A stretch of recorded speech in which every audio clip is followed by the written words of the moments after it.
When I say recovery, a lot of people, especially in my title, Entrepreneurs in Recovery, a lot of people assume I'm talking about Alcoholics Anonymous or 12 Steps, but I'm not. I'm talking about recovery of living from your past. You just keep replaying the addiction to your past, the addiction to the highs and lows of crisis management, and how you're always addicted to creating the next crisis. Even when things are going smoothly, you scan for the next or create the next crisis in your life so you can keep that fight or flight happening in your nervous system, which is really how you received love as a child. When there was going outside of yourself and managing other people's emotions or crisis, that's how you receive love. So this is the recovery I'm talking about the recovery from all of these different ways that we abandon ourselves. We become addicted to the stress hormones that are released in the body when disaster happens. We become addicted to these different neurochemicals and hormones and stress hormones. And like I said, you can become addicted to your past and the trauma narratives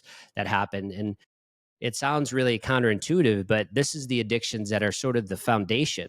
When we hear Dr. Gabor Mate says, don't ask why the addiction, ask why the pain. And we look more like, why do we constantly abandon ourselves? Why are we constantly creating crisis or these intensities in our lives?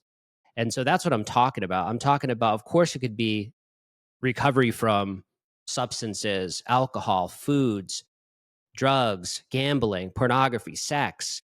But I'm also talking about these deeper rooted addictions that happen. And so if you can relate to that, then that's wonderful, because these are some of the sources, of these of the addictions when I was a child that went into early adulthood, and that really carry all the way throughout adulthood till we take a hard look at that and we start to do some work, which hopefully today with some of these tools and conversations I'm going to have, you can relate and this can help.